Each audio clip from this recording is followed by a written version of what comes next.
All right, welcome back to the KFYR Plus News Desk. Well, boomers built wealth through affordable housing and strong markets, conditioning Gen Z and millennials. They cannot replicate that. Instead, younger generations are learning to flex the credit algorithm. Today, Dr. Brittany Green from Self now joins us to discuss credit building strategies, reshaping financial mobility. Dr. Green, thank you for joining us here this afternoon. Having me. You got it. So, Dr. Green, this stat is quite striking. Boomers now hold over 85 trillion in assets. From your perspective, how does that generational wealth gap shape the financial starting point for younger consumers today? Well, it actually starts with awareness. I'll say that while the wealth gap is definitely alarming, I think that now there's a time where awareness is a lot higher. And I think that the appetite can be growing as well. So now there is so much access to financial education through like our social sites, our search engines, and Hmm. even with the rise of AI. So having the younger generation have more access to that education. And like even for example, here at Self is a credit building platform, and we provide access for those to begin building their credit and their financial foundations. And what we've seen here is that a large number of our consumers are younger, under 30 to be exact, and that what that tells me is that the appetite for financial education and the awareness can be a strong indicator or I say a strong representation of the direction that the younger generation can go down for, building wealth and trying to close that wealth gap. Gen Z's average FICO score is now 676, well below the national average. What do you find that's behind that decline, and what worries you most about this trend? Well, I'll say there's three common things that tend to happen when someone is building on their credit journey. But the first thing that we have to say before we can go into those three things is looking at the differences of where the older generation was and what the younger generation is up against now. We have, Hmm. the job markets that tend to be a little tight at the moment, or the higher prices, inflation, the uncertainty of different economic factors. So those things that are happening, that are kind of causing that friction between that decline of that I would see in my experience, with working with clients, and now of course being in the education system with or the education side, excuse me, as head of community itself, is that while we have all of the access and the ties to education now, a lot of those things are coming back from the uncertainty of what's happening in the economy, the higher prices, and just the different changes that are factors now that weren't as much of a higher factor then.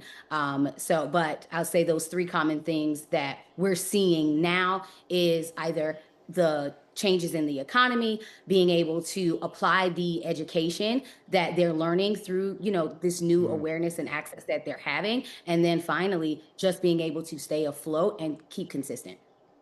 Yeah. Let's talk Self now, calling this moment the three-digit flex. What does that mean, Dr. Green? And why is credit becoming such a powerful lever for Gen Z and millennials? Yeah, so the three-digit flex, when we say that, we're looking at the credit score because it is a flex to have a good credit score, right? Because Hmm. it fulfills so many of it's tied to so many of our life milestones, whether that's getting a car, getting a home, or starting your financial foundation. So being able to have a strong number walking into that feels like a good flex because you're able to, have access to, a different number of things, and it just tends to be a little bit better on your journey of fulfilling those milestones.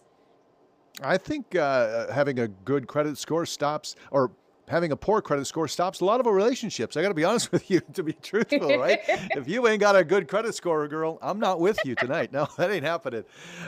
Your users now are seeing an average 47-point credit score increase. Now, what behaviors or features inside the credit builder account drive these improvements? I love this question. And I actually think the focus is more on the habits, right? Because when it comes to having a credit builder account, the biggest, or just a credit builder account in general of any kind, whether it's a secured credit card, whether it's a loan, a builder loan, it boils down to the habits of paying on time, right? Because when, with, for example, our credit builder account, when you make your payments that go towards building your credit and growing a savings at the same time, when you're doing that, all of that activity, every time you make a payment is reported to the three bureaus. And that's what actually Hmm. drives and builds the score. So I think it's more so of those habits and people using, using their credit responsibly. That's what's really driving the difference in their score. What kind of success rate do you see with the credit builder account? That's a good question. And I think the most important thing to note is reiterating is the habits. I think that's the thing that continues to drive the success no matter what they're doing is you have to have the proper habits in order to, and you have to do that consistently. I think that's the most important thing that goes behind all of that success. And for someone just starting out, or maybe even rebuilding, what are some of the practical steps that they should take to build that healthy credit? Yeah, so the first thing is taking a look at your credit report. You have to know where you're starting from. When you're looking at your Hmm. credit report, looking at, are you paying your things on time? Are you keeping your utilization low? Like, right, what are the factors, understanding what are the factors that go towards helping you have a good score and knowing where you stand in that arena. The second thing is contributing to the biggest factor of your credit report, which is payment history. Payment history makes up under FICO about 35% of your credit makeup. So are you paying on time every single month and maybe communicating with your lenders if you can? I think that's a huge piece to that puzzle is that if something is happening in your life, while not all lenders have a program in place to be able to, kind of help those things, help you in those areas if, something, a job loss or falling ill, right? They may not be able to come in and assist. There are a lot of creditors who can. So communicating with them. The second thing after payment history, or the third thing after payment history, is keeping a low utilization. Industry standards say keep it at about 30% or below of usage of your limit. So if you have a credit card, making sure that you're keeping your utilization low and paying on time and continuously learning about what's on your report, those are the things that help you. I have to tell you that this week I've got older daughters. They're 25, and we have dinner once a week. They're twin daughters, by the way.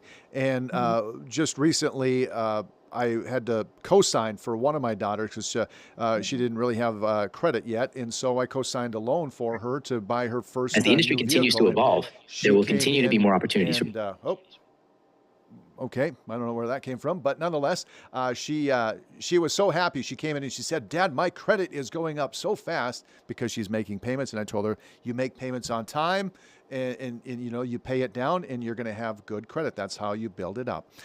But on the flip side, Dr. Green, with student loan delinquencies on the rise, and of course rent costs at record highs, and of course a tough job market, as you mentioned, how can young adults build credit responsibly without overextending themselves?